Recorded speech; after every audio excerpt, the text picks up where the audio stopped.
전자회사에 근무하고 있는 30대 여자입니다. 여러분이 생각하는 세상에서 가장 한심한 종류의 사람은 어떤 사람인가요? 저는 겉멋만 든 사람이 정말 한심하게 느껴집니다. 알맹이를 채우거나 성장하려 하지 않고 그저 치장에만 신경 쓰면서 겉만 화려하게 꾸미는 사람은 백발백중 본인뿐만 아니라 상대방도 겉만 보고 판단하거든요. 겉은 그저 돈만 들이면 얼마든지 꾸며낼 수 있지만 정작 능력이나 인성 같은 건 돈으로는 절대 해결할 수 없는 거잖아요. 저도 한때 화려하고 번드르르한 겉모습에 속았던 적이 있습니다. 하지만 그 번지르르한 모습은 부지런히 자기 관리에 철저한 게 아니라 오로지 자신의 겉모습, 자신의 안위만 중요하게 생각하는 이기적인 민낯이 있다는 걸 알게 됐어요. 그리고 이 이야기는 제가 그 민낯을 맞닥뜨린 후에 겉멋만 든 가면을 벗겨서 부숴버리는 사연입니다. 지금은 알아주는 대기업 전자회사의 기획팀에서 일하고 있지만 얼마나 출세를 하고 얼마나 돈을 벌어도 저는 늘 돈 제대로 쓰는 법을 몰랐어요. 옷 하나를 사도 브랜드 상관없이 그냥 오래 입고 유행 안 타는 보세에서 샀고 좋은 걸 하나 먹으려고 하면 소고기 원산지가 어디고 몇 등급인지 따질 줄도 몰랐죠. 제가 검소하다기보단 그냥 어렸을 때부터 보고 자란 습관 때문일 겁니다. 저희 집은 오래전에 사고로 아버지를 여의고 어머니와 저 이렇게 둘만 생활을 했거든요. 어머니께서는 오래된 설렁탕집을 운영하면서 저희 둘 모녀가 먹고 살 생활비를 벌었고 최소한의 생활비 외에 남는 돈은 모조리 저축을 하셨어요. 싼 게 비지떡이라는 말은 저희 어머니 앞에서는 비지떡이라도 배만 부르면 족하다라는 말로 무용지물이 됐고요. 그렇다고 살기 팍팍했던 건 아닙니다. 그저 소비를 해야 한다면 값이 싼 최선의 선택지를 선택할 뿐이었고 남들이 보기에는 구질구질하고 악착 같다고 할 수도 있지만 그런 생활 습관이 저와 어머니를 안락한 집에 살 수 있게 해줬고 또 저를 대학에 보내줬고 지금의 편한 생활이 가능하게 만들었어요.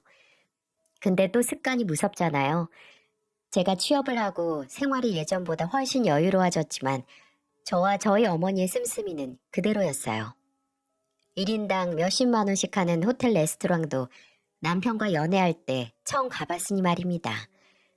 남편은 저와 다르게 쓸 때는 쓸 줄도 알고 또 돈 쓰는데 거침이 없는 사람이었어요.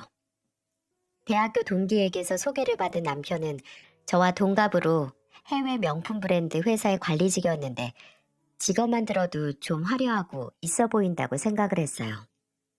아니나 다를까 소개를 받고 처음 만나는 자리에 남편은 쓰리피스에 딱 보기에도 기성품이 아닌 맞춤으로 보이는 정장을 입고 나왔더군요.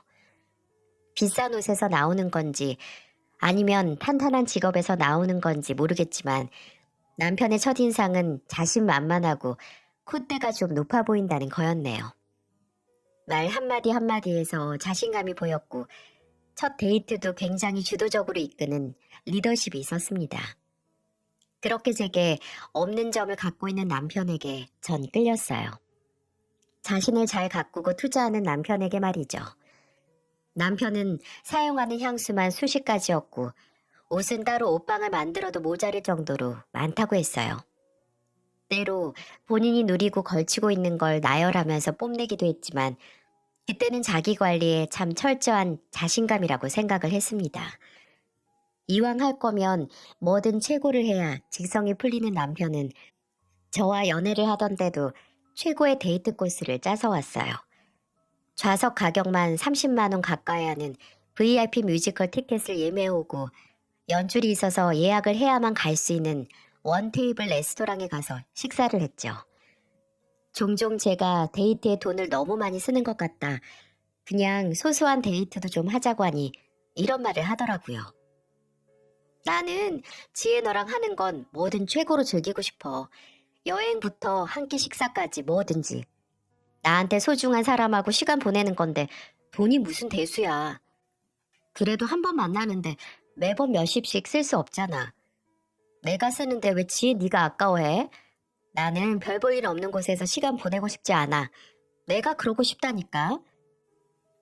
이때, 이 사람이 시간을 1분도 그저 그런 걸로 허비하고 싶어 하지 않는구나, 라는 걸 느낄 수 있었어요.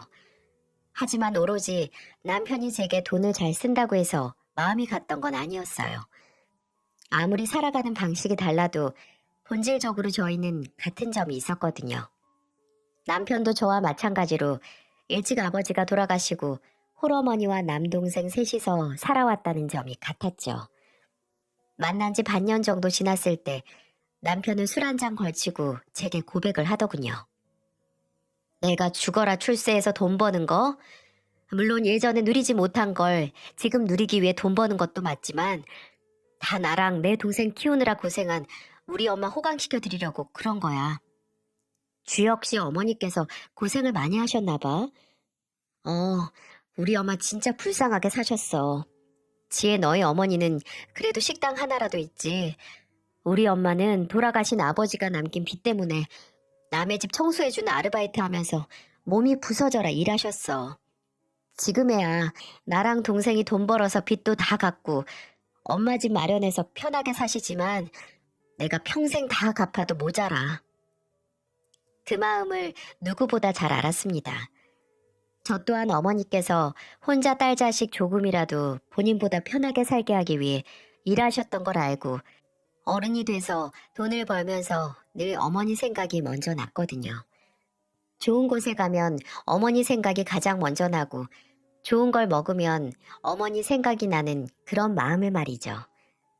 살아가는 방식은 너무나 다르지만 이렇게 동병상련 감정을 느낄 수 있는 남편에게 정이 들었고 저희는 사귄 지 2년 만에 결혼 준비를 하기 시작했습니다.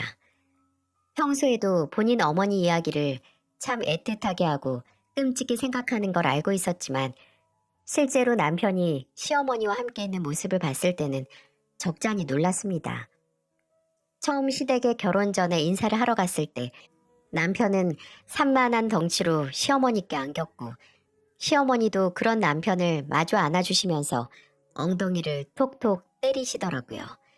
제가 보는 앞에서 말이죠. 조금 놀라긴 했는데 그냥 사이가 정말 좋은가 보다 라고 생각하고 넘겼어요. 근데 남편을 안아주던 시어머니가 남편 뒤에 있던 저를 보는 순간 달라지는 표정과 눈빛에 흠칫하고 놀랐던 게 4년이 넘게 지난 지금도 기억이 나요. 남편을 안아줄 때는 사르르 눈 녹듯이 미소를 짓던 인자한 얼굴이 저를 보자마자 싸늘하게 식으면서 무표정하게 변하는 게 말이죠. 처음 뵙겠습니다. 유지혜입니다. 그래, 잘 왔어요. 들어와요. 나중에는 웃어주시긴 했지만 뭔가 굉장히 가식적인 느낌이었어요. 억지로 웃어 보여주는 그런 느낌이요. 찜찜한 마음을 애써 한구석으로 몰아두고 들어가 자리에 앉았을 때 형식상 이런저런 이야기가 오고 갔습니다.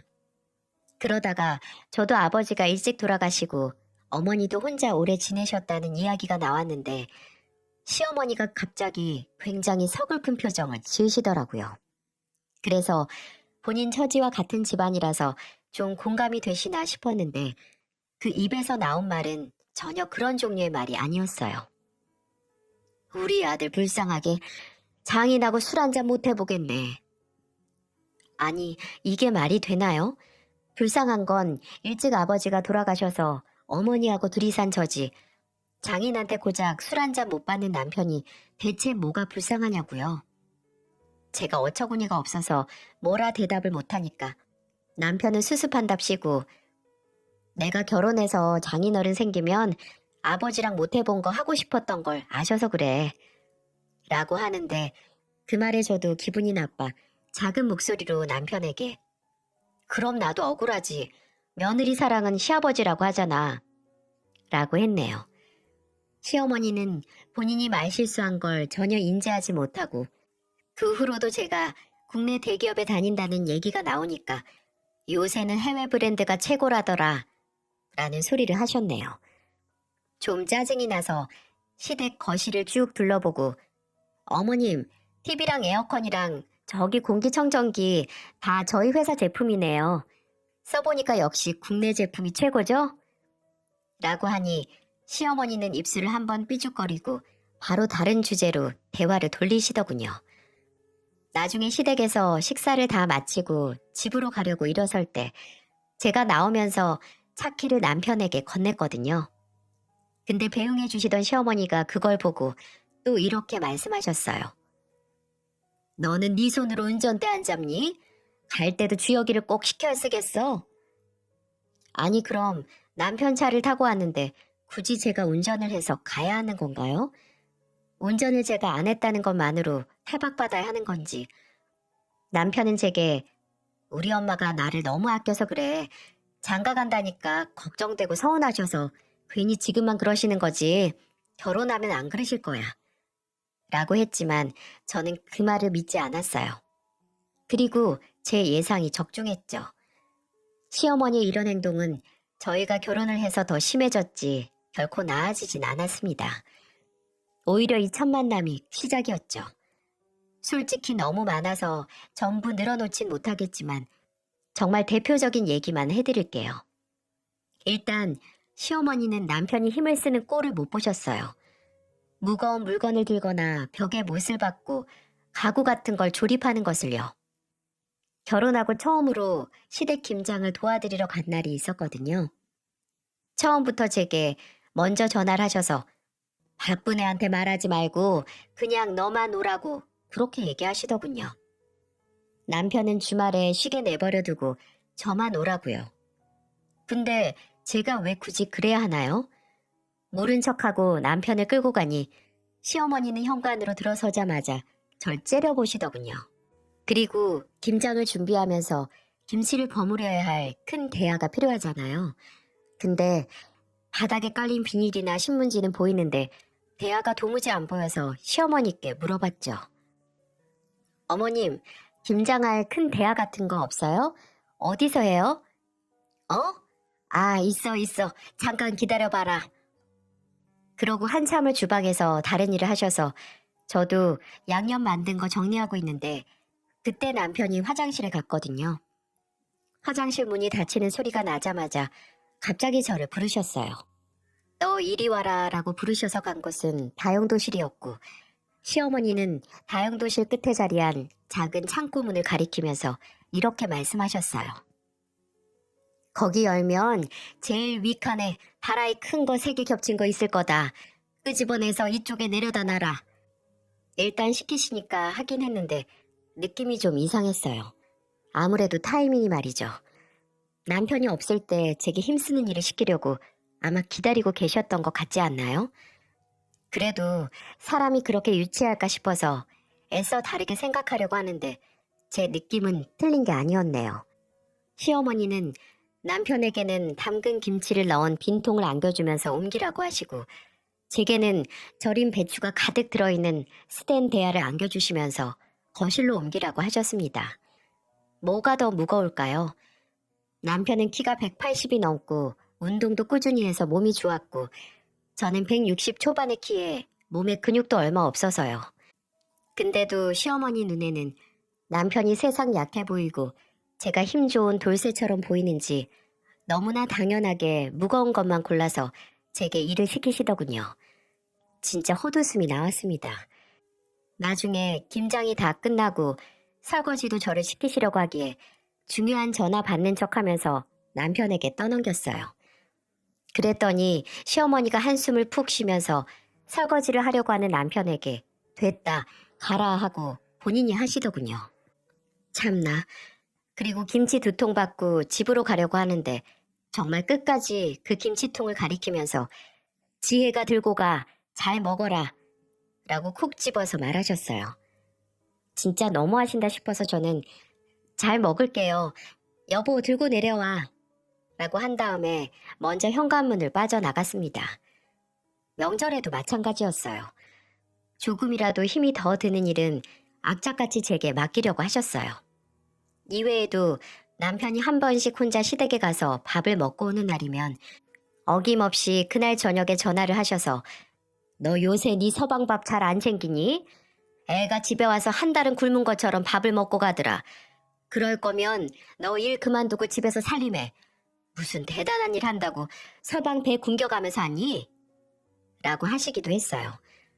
처음에는 그 전화를 받았을 때 크게 당황해서 제대로 말도 못했는데 3번쯤 받고 나니 태연하게 집에서도 그렇게 걸신 들린 것처럼 먹어요. 걱정 마세요. 라고 할 수 있었네요. 그 후로도 종종 제게 일을 그만두면 어떻겠냐는 말을 꺼내시긴 했는데 그중에는 빨리 그만두고 집에서 쉬어야 애가 잘 들어선다 라는 이유 때문이었어요. 여자가 밖에서 오래 일하면 애가 잘 안 들어선다는 말도 안 되는 소리를 하면서 말이죠. 저희 부부가 결혼 후 얼마 안 지나서 바로 임신 계획을 생각했던 건 사실이었지만 제가 일을 해서 애가 안 들어선다니 말이 안 되잖아요. 근데 결혼하고 2년이 지나도 애가 안 들어서자 한 번은 저를 의심까지 하시는 거 아니겠어요?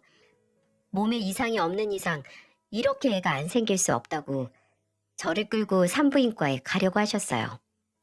그것도 처음에는 밥 사주시는 척해서 저를 불러내신 후에 말이죠. 시어머니가 점심 한 끼 하자고 하셔서 나간 자리는 제 몸에 이상이 있는지 없는지 알기 위한 덫이었습니다. 식사를 다 하자마자 갈 곳이 있다고 저를 데려간 곳은 바로 산부인과였어요. 어머님, 여긴 왜... 내가 불안해서 직접 너 데리고 병원 와서 네 몸에 하자 없는 거 눈으로 확인해야 내가 발 뻗고 잘 수 있을 것 같아서 그래. 아니 결혼한 지 2년이 다 됐는데 어찌 여직 소식이 없어? 제가 저번에 말씀드렸잖아요.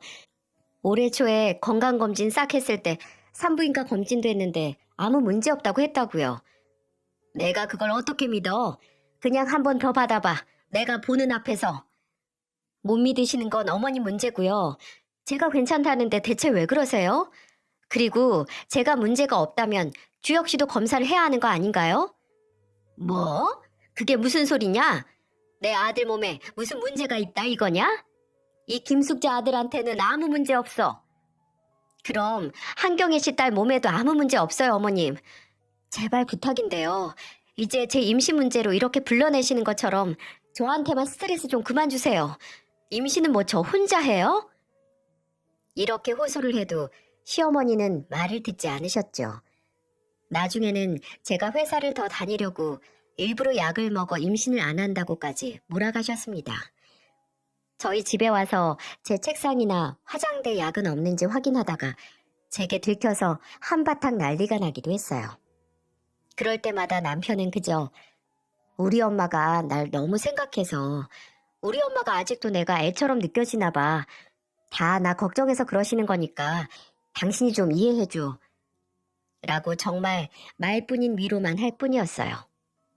그냥 우리 엄마 불쌍하게 살아온 사람이니까 네가 이해해라 라고 강요하는 것밖에 아니었네요.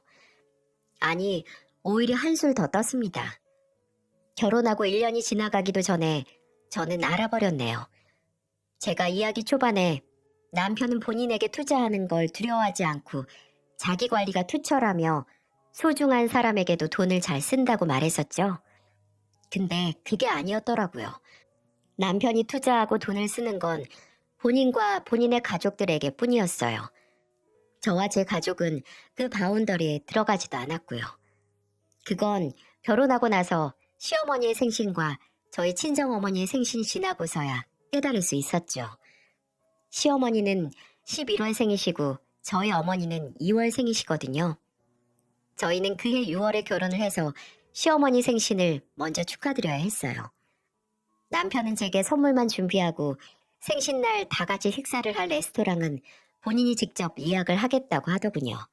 저는 남편이 제게 전해준 대로 시어머니께 드릴 조교기와 명품 스카프를 준비했어요. 꼭 어느 브랜드에서 사야 하는지 강조하더군요. 그리고 남편은 인당 20만 원 가까이 하는 고급 일식집을 예약했고요. 근데 시간이 흘러 저희 친정어머니 생신이 다가왔을 때 남편이 뭘 준비했는지 아세요? 이번에는 저희 어머니 생신이라서 제가 생신을 축하할 식당을 예약하려고 했는데 남편이 그런 저를 말리더라고요. 이번에도 식당은 자기가 알아볼 테니 저는 선물만 준비하라고요. 왜? 그냥 내가 예약할게. 안 그래도 어머니 요즘 회가 당긴다고 하셨는데 내가 오마카세 예약하려고 했는데. 회? 알겠어.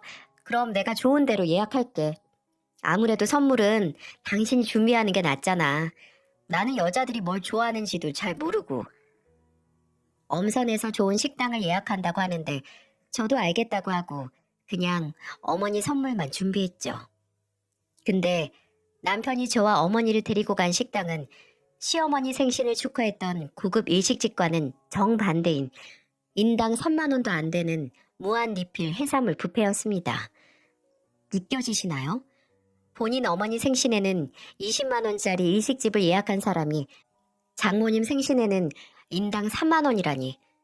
아니, 3만 원도 아니고 정확히는 2만 7천 원이었습니다. 꾸역꾸역 할인까지 다 받아서요. 제가 뷔페 앞에서 넋이 나가서 물어봤어요. 여기야? 설마 여기서 우리 엄마 생신 축하를 하자는 거야? 괜찮지? 여기 지점이 특히나 평이 좋대. 장모님이 회 드시고 싶다고 하셨죠? 오늘 마음껏 드세요. 진심으로 그 자리에서 뻔뻔하게 웃는 얼굴을 주먹으로 치고 싶었어요. 우리 어머니가 왜 이런 무한 리필 뷔페에서 생신을 축하받아야지? 우리 어머니가 시어머니보다 못한 게 뭐가 있다고 라는 생각에 얼굴이 점점 굳어지는 게 느껴졌어요. 근데 저희 어머니는 그래도 사위가 모시고 온 곳이라고 예약한 룸에 들어가서도 웃으시면서 잘 먹겠다고 하셨어요. 식사하는 내내 입에 음식을 넣어도 맛이 안 느껴졌습니다. 밥을 먹는 내내 이 인간을 어떻게 요리할까라는 생각만 했어요. 혹시나 이렇게 저렴한 곳을 예약했다고 했으니 따로 선물이라도 준비했을까 싶어 넌지시 물어보니 안 했답니다. 선물은 제 담당 아니네요. 식사 후에 어머니를 모셔다 드리고 집으로 가는 차 안에서 정말 한마디도 안 했습니다. 집에 도착했을 때 오히려 남편이 제게 먼저 말을 걸었어요. 뭐야? 당신 왜 밥 잘 먹고 입이 대빨 나왔어? 뭐가 문제인데? 뭐가 문제냐고? 정말 몰라서 물어? 진짜 모르는 거면 당신 지능에 문제가 있는 거야. 어떻게 당신 엄마 생신에는 인당 20만 원짜리 식당을 예약했으면서 우리 엄마는 3만 원도 안 하는 뷔페를 예약해? 제정신이야? 당신 엄마랑 우리 엄마를 이렇게 노골적으로 차별할 수 있어? 뭐야? 아니 그것 때문이야? 나는 장모님이 해 드시고 싶다고 해서 많이 드시라고 뷔페 간 거지. 너도 참 속이 좁다. 웃기고 있네. 모른 척하지 마. 누굴 머저리로 알아? 당신 분명히 당신 엄마랑 우리 엄마 차별한 거야. 진짜 진심으로 대접하고 싶었으면 생신날 비싼 횟집이나 일식집 가서 드시고 싶은 만큼 무제한으로 시켜주지. 무슨 무한 리필집에 가? 당신 엄마 생신에 무한 리필 뷔페 갈 수 있어? 당신 회사 상사들 모실 때 무한 리필집 갈 거야? 명품 브랜드에서 일한다고 온 몸을 명품으로 두르고 다니면 뭐하니? 정작 가족은 무한 리필집 데려가서 대접한다고 하는데. 그건 다르지. 장모님은 워낙 아무거나 잘 드시잖아. 음식도 원래 맛을 아는 사람 입으로 들어가야 안 아까운 거야. 그래? 그럼 내년 시어머니 생신에는 당신이 먹던 남은 음식 대접하면 되겠다. 그치? 뭐? 너 그게 무슨 말이야? 당신 어머님 꼭 당신이 먹다 남긴 밥 싹 드시잖아. 감자탕에 있는 고기도 그렇고 간장게장도 당신이 먹다 남긴 거 꼭 한 번 더 싹 긁어서 드시잖아. 남은 음식만 먹던 사람한테 그렇게 좋아하는 남은 음식 드려야지. 안 그래? 이 사건 후로 같은 문제로 몇 번을 싸웠는지 몰라요. 그 다음에 시어머니 생신에 제가 생신 선물로 저희 어머니 생신에 갔던 무한 리필 뷔페 2인 동반 무료 티켓을 드렸던 때 한 번 더 박터지게 싸웠어요. 남편은 본인 가족이나 본인에게 드리는 돈이나 시간, 노력은 전혀 아까워하지 않으면서도 꼭 저나 저희 어머니께 들어가는 투자는 아까워서 쩔쩔매면서 꼭 어떻게 해서든 더 싸거나 시간이 덜 들어가는 길을 찾으려고 했습니다. 한 번은 무슨 바람이 불었는지 본인 회사 브랜드에서 새로 출시한 화장품을 가져와서 저희 어머니 가져다 드리라고 주더군요. 웬일이래? 하고 고맙다고 했는데 뭔가 화장품 케이스들이 굉장히 작은 겁니다. 근데 용량이 되게 작다? 원래 크림 한 통에 50ml 하잖아. 이건 30ml 정도 돼 보이고, 이건 20ml 정도 되겠는데? 아, 신제품이라서 그래, 신제품이라서. 정식 출시 전에 먼저 만든 거라 아무래도 용량이 좀 작아. 그리고 원래 고급일수록 용량은 적은 거야. 이 얘기를 듣고 그저 그런가 보다 했는데 거짓말을 치려면 증거를 완벽하게 없앴어야죠.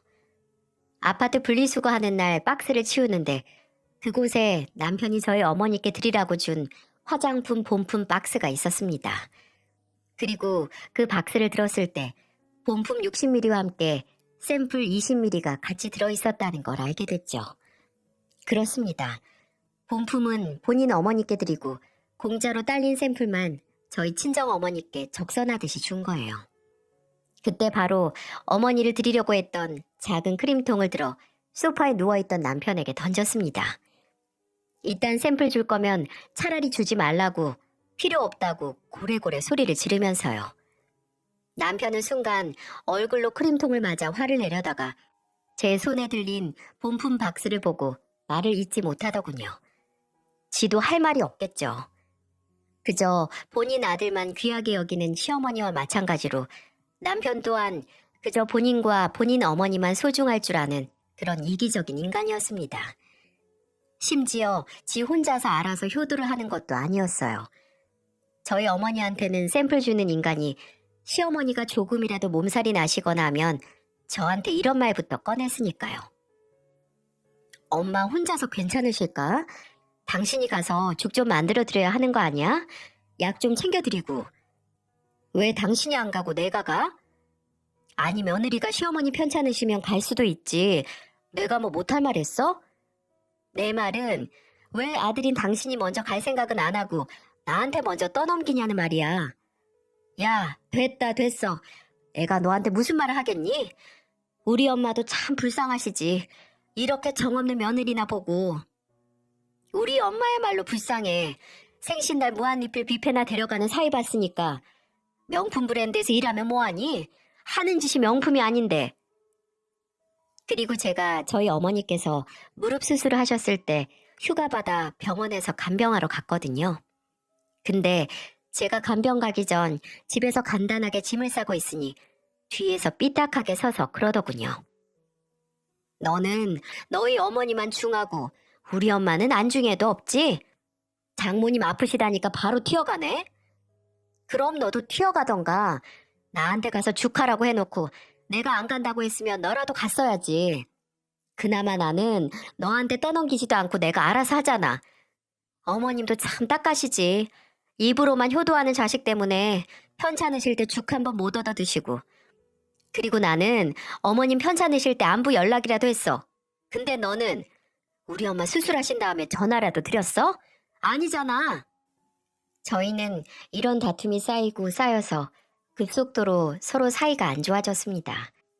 집안에서 마주쳐도 거의 대화다운 대화도 안 했고요. 명절에도 각자의 본가로 갔습니다. 남편이 저희 집에 갈 때는 할인마트에서 싼 돼지고기 사가려고 하고 시댁에는 LA 갈비 사가려고 했을 때 이후로 말이죠. 아무리 중요한 일이 생겨도 딱히 말도 안 했어요. 저희 어머니께서 무릎 수술 이후 하시던 설렁탕집을 정리하시고 평생 모은 돈으로 3층짜리 건물을 인수했을 때도 남편에게 전하지 않았습니다. 안 그래도 남편 회사와 멀지 않은 곳에 있는 건물이라서 나중에 남편이 먼저 알게 되면 그때 말할 생각이었어요. 괜히 말 전한다고 먼저 말 걸었다 또 싸움하기 싫었거든요. 진심으로 이렇게는 못 살겠다. 정말 애 생기기 전에 이혼해야지 하고 고민까지 했답니다. 어머니께 상담을 하고 싶긴 했지만 꿈에 그리던 건물을 인수하셔서 한껏 고조된 어머니의 기분을 망치긴 싫었어요.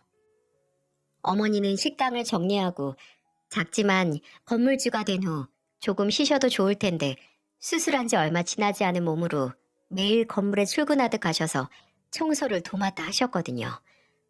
그렇게 한껏 충만한 행복을 느끼시는 어머니께 딸의 이혼 결심을 바로 전할 수는 없었네요.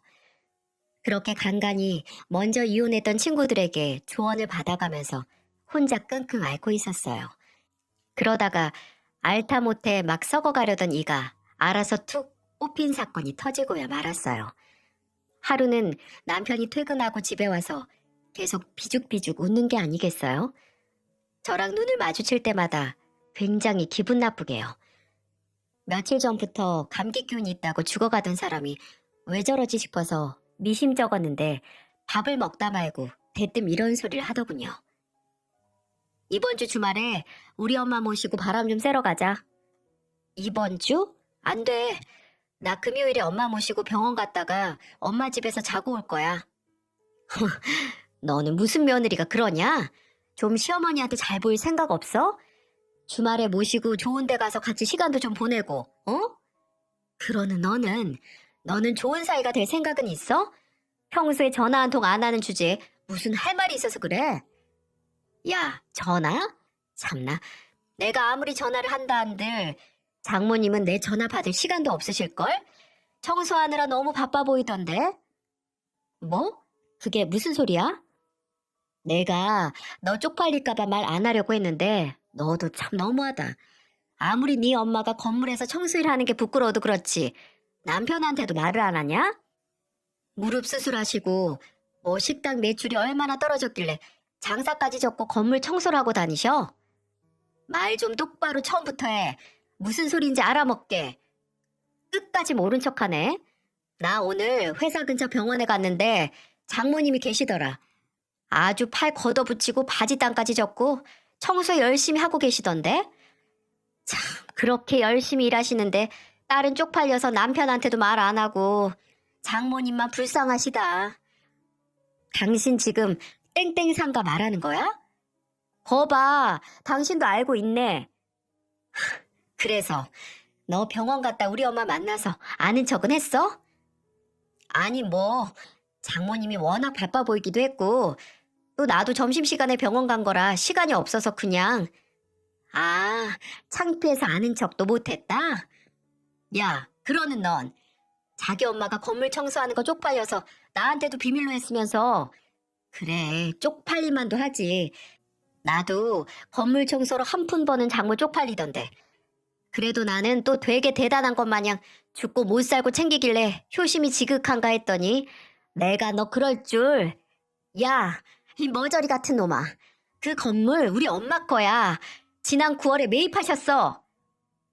순간 저희 둘 사이에는 정적이 감돌았습니다. 제 말에 멈칫한 남편은 잠깐 굳어있다가 이내 크게 비웃음을 날리면서 말했어요. 야, 표정 되게 진지하네. 나 믿을 뻔했다.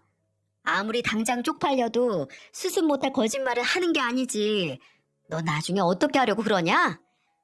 믿든 말든 그건 네가 알아서 하고 쪽팔려서 모른 척을 했어? 우리 엄마를? 진짜 상상을 초월하는 쓰레기구나 너. 내가 처음에는 무슨 콩깍지가 껴서 명품 휘두른 널 좋아했는지 모르지만 지금은 알겠어. 네가 왜 명품에 집착하는지. 본인 자체가 구제할 수 없는 싸구려라서 사서 걸치는 것 정도는 명품을 둘러야 그나마 사람처럼 보여서야. 맞지? 뭐? 야, 너 말 다 했어? 진짜 구질구질한데 누군데 나한테? 다 필요 없고 너 말 한 번 잘 꺼냈다. 타이밍 잘 맞췄어. 우리 이혼하자. 나 어제 변호사 보고 왔어. 그냥 상담만 받으러 간 건데 상담하다 보니까 아무래도 안 될 것 같아서 이혼 소장 작성도 하고 왔어. 아, 여기 있다. 저는 휴대폰을 들어서 변호사 사무실에서 작성 후에 찍어둔 이혼 소장을 남편에게 들이밀었습니다. 지진이 난 것처럼 흔들리는 눈동자로 휴대폰 화면을 더듬던 남편은 손으로 입을 쓸더니 오히려 코웃음을 치더군요. 이혼? 네가 정말 돌았냐? 그 뻣뻣한 자존심 때문에 이혼한다고? 누가 내 자존심 때문이래? 너 때문이야, 너 때문. 네가 타지도 않고 분리수거도 안 되는 쓰레기 중에 쓰레기라서 그 악취 때문에 이혼하는 거야. 네가 나랑 헤어지고 잘 살 것 같냐? 웃기지 마. 너 네가 대기업 다닌다고 믿을 구석 하나 있는 줄 아는데 건물 청소나 하는 별 볼 일 없는 신정분인 네가 나 없이 잘 살 것 같아? 아, 그러고 보니 이것도 있었네. 내가 부동산에 엄마랑 같이 갔었거든? 자, 봐.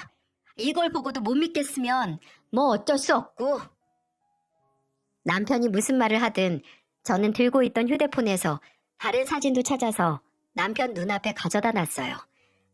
그건 제가 미리 찍어둔 어머니 명의로 된 건물 등기부 등본이었습니다. 이렇게 써먹을 줄은 몰랐는데 휴대폰을 들여다보는 남편의 표정이 점점 일그러지는 걸 보면서 조금 후련하긴 했어요. 남편은 한참을 손으로 입을 틀어다 맞고 충격에 빠져 있더니 이내 이런 헛소리를 내뱉더군요. 왜 나한테 말 안 했어? 꼭 해야 돼? 엄마가 건물 매입하신 게 지난 9월이라고, 9월. 우리 사이 진짜 안 좋았어. 당신이 추석에 우리 집에 돼지고기 사가고 당신 집에는 소고기 사갔을 때 더 나빠졌고. 그럼 이게 다 내가 장모님 댁에 소고기를 안 사가서 이런 거라고? 넌 머리가 그렇게 나쁘냐? 어떻게 말이 그렇게 돼? 아니면 너무 충격받아서 뇌가 잠깐 기능을 상실한 거야? 당신이나 당신 엄마나 지들밖에 모르는 이기적인 쓰레기니까 이혼한다고. 됐냐? 이제 이해가 가? 이렇게 갑자기 헤어진다고? 안 돼. 어떻게 이렇게 헤어져? 난 못해.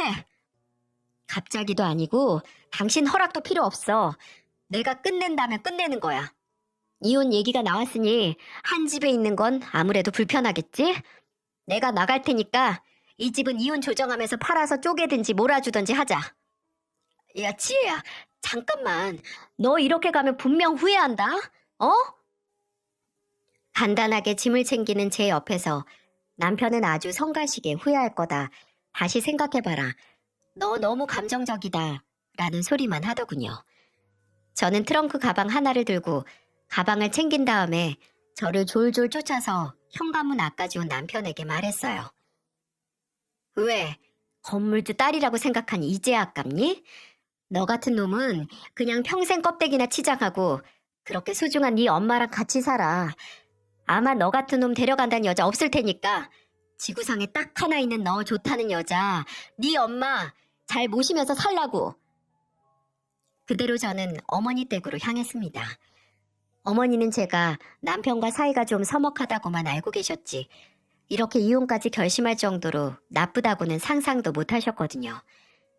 아닌 밤중에 이혼하겠다고 찾아온 딸을 보고 놀라긴 하셨지만 이내 제 설명을 듣고 잘했다고 안아주셨어요. 정말 오랜만에 어머니 품에 안겨서 시원하게 울었습니다. 그건 슬픔이나 아쉬움의 눈물이 아니라 후련함과 지금까지 참아왔던 울분을 해소시키는 눈물이었어요. 당연히 남편은 다음날 저희 어머니 댁으로 찾아왔어요. 남편이 올 줄 알았습니다. 그날 저희 어머니에게 전화가 한 통 왔거든요. 어머니가 건물을 매입할 때 도와준 부동산 중개인이었는데 오전 중에 어머니 건물에 대해 묻는 사람이 하나 있었다고 하더라고요. 땡땡 상가 건물 주인이 누구냐고 언제 바뀌었냐고 꼬치꼬치 묻길래 그런 건 안 알려준다고 하고 쫓아냈대요. 40대로 보이는 남자였는데 혹시 아는 사람이냐고 했다고 하더라고요. 딱 보기에도 제 남편이었죠. 부동산에 건물주 이름을 확인하는 것도 못한 남편은 그래도 제 말을 믿기로 한 건지 어머니 댁으로 찾아와서 제게 용서를 구했어요. 여긴 왜 왔어? 난 너하고 할 말 없어. 잠깐만 기다려봐. 제발 대화 좀 하자. 나도 할 말은 해야지. 그러니까 변호사 통해서 하라니까? 너랑 나랑 이제 얼굴 마주보고 대화할 그런 사이 아니야. 지혜야, 제발 같이 산 시간을 생각해서. 같이 산 시간 생각하면 너 여기서 나한테 두들겨 맞았어. 진짜 본인이 어떻게 살았는지 객관화가 안 되는구나. 그런 너랑 내가 무슨 얘기를 하겠어. 2번 다시 찾아오지 마. 그럼 정말 끝까지 가는 거야. 다시 입을 열려던 남편을 무시하고 바로 쾅 문을 닫았습니다.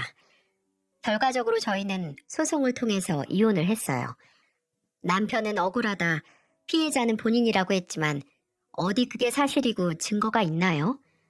오히려 제가 사기 결혼으로 소송을 하고 싶었지만 안타깝게도 저 또한 마땅한 증거가 없었기에 적당히 재판 전에 조정을 해서 마무리를 했습니다. 집과 재산을 거의 절반씩 나누어 가졌고 저는 그 후 이사를 가서 어머니와 함께 살았어요. 정말 반짝반짝 빛나는 사람이었기에 저도 그 사람 곁에 서면 함께 반짝거릴 줄 알았는데 오히려 그 반짝거림을 더 반짝이게 해주는 들러리에 지나지 않았습니다. 본인을 소중히 여기고 투자하는 사람이기에 저에게도 그럴 줄 안 거죠. 그저 겉모습에 속아한 결혼은 정말 속절없이 파국으로 가기 전에 최후를 맞이했네요. 근데 저는 이혼 확정이 나고 이제는 끝이라고 생각을 했는데 이혼하고 한 10달 정도 지났을 때였을까요? 모르는 번호로 전화가 오더군요. 이혼한 지 거의 1년이 다 되어 가는데 혹시 전 남편과 관련된 전화일 거라 생각도 안 하고 받았는데 앞불싸 시어머니였습니다. 아니, 시어머니였던 사람이죠. 처음에는 목소리도 못 알아보고 여보세요? 말씀하세요. 라고 하니까 이내 정말 다 쉰 목소리로 나다, 나야 라고 하는 말에 숨을 삼켰어요. 무슨 일이세요? 왜 전화하셨어요? 혹시 주혁이가 너한테 연락했니? 네? 아니요. 그 사람이 왜 저한테 연락을 해요? 그리고 그쪽도 저한테 연락하지 마세요. 이제 남보다 못한 관계니까. 그렇게 단호하게 전화를 끊었는데 이틀 뒤에 한 번 더 전화가 왔어요. 또다시 그 인간이 혹시 저한테 찾아가진 않았냐고요. 짜증나고 답답해서 무슨 일이냐고 하니 한참을 뜸을 들이다가 정말 충격적이고 알고 싶지도 않은 얘기를 제게 해주더라고요. 주혁이가 한 달 전에 회사에서 잘렸어. 아니 그게 이혼하고 정신을 통 못 차리다가 회사 안에서 불륜인지 뭔지 했다지 뭐니. 근데 지혜야, 네가 생각해봐라. 주혁이가 어디 그런 짓을 할래니? 애미가 저만 바라보고 사는 거 뻔히 아는데 어떻게 결혼한 회사 사람이랑 눈이 맞아서 회사에서 잘려. 제가 그걸 어떻게 아나요? 저도 그 인간이 어떤 인간인지 모르고 결혼했다가 죽순 입장인데. 근데 회사 내 불륜으로 품위 유지를 어겨 해고됐다니 참 구질구질하고 가지가지 하네요. 저는 끝나지 않을 것 같은 푸념을 늘어놓는 시어머니에게 그 인간이 어떻게 되든 상관없고 저한테 오지도 않을 거다. 그러니까 다시는 연락하지 마라 라고 하고 전화를 끊었습니다. 근데 말이 씨가 된다고 시어머니와 그 전화를 하고 일주일 뒤에 또다시 모르는 번호로 전화가 오는 게 아니겠어요? 새벽에 전화가 울려서 눈도 못 뜨고 모르고 받아버렸는데 그 인간이었습니다. 혀는 베베 꼬여서 알고 보니 술에 왕창 취해서 전화를 건 거였더라고요. 여보세요? 지혜야, 너니? 술 마셨어? 됐다. 나 끊는다. 잠깐만. 잠깐만 목소리 좀 들려줘. 내가 왜 너한테 아까운데 목소리 들려줘? 술 마실 거면 곱게 마시고 잠이나 자. 잠이 안 오면 어디 머리라도 들이박아서 기절이라도 하든가. 지혜야, 나는 네가 나한테 이렇게 모질게 말을 해도 그래도 네 목소리만 들어도 좋다? 내가 진짜 요즘 너무 살기 싫어서 그래서 한 잔 했다. 한 잔이 아니라 한 바가지는 한 것 같다. 불륜하고 신세 망쳐서 살기 싫냐? 근데 어떻게 하니?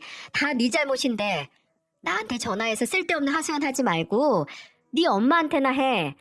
네 엄마 너 걱정해서 나한테까지 전화하시더라. 죄송하지도 않니?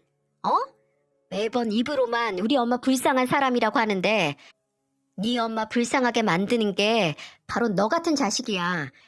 이제 술 먹고 실수로라도 전화하지 마. 진짜 피 보는 수가 있어? 그렇게 전화를 끊은 후로 다시 전 남편이나 시어머니였던 사람에게서 연락은 오지 않았어요. 전화 왔던 번호를 모두 차단으로 돌리기도 했지만 나락으로 떨어지는 인생을 더 곤란하게 만들기 싫었겠죠.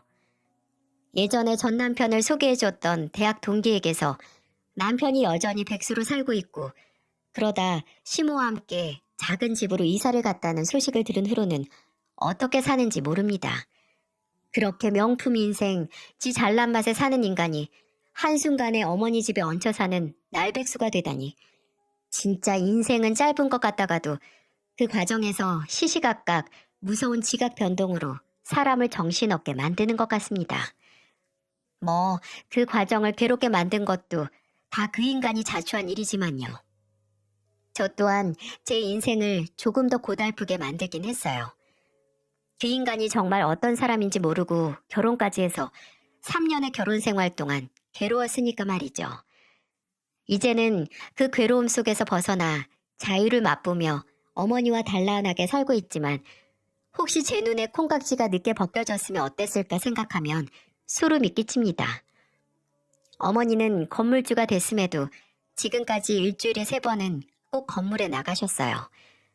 가서 건물 관리부터 세입자들과 소소한 만남까지 하고 계세요. 비상시국으로 인해 지난 몇 년 동안 모두 힘든 시기를 거쳤는데 어머니께서는 세입자분들을 위해 월세도 내리면서 착한 임대인 캠페인에 동참을 하셨어요.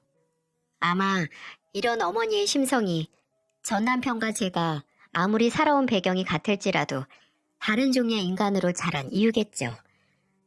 홀어머니를 향한 효심이 지극하다는 게 같다고 할지라도 남까지 갈아가면서 본인 어머니를 챙기려고 하는지 아니면 혼자 알아서 효도를 하는지 방법이 다르니까요. 지금도 한번 크게 데인 여파인지 그놈이 다 그놈 같아 보여서 다시 누굴 만날 시도조차 안 해봤습니다. 그리고 아마 앞으로는 크게 이변이 생기지 않는 이상 어머니와 함께 옹기종기 살 것 같아요. 지금 이 생활에 너무 만족하고 있거든요.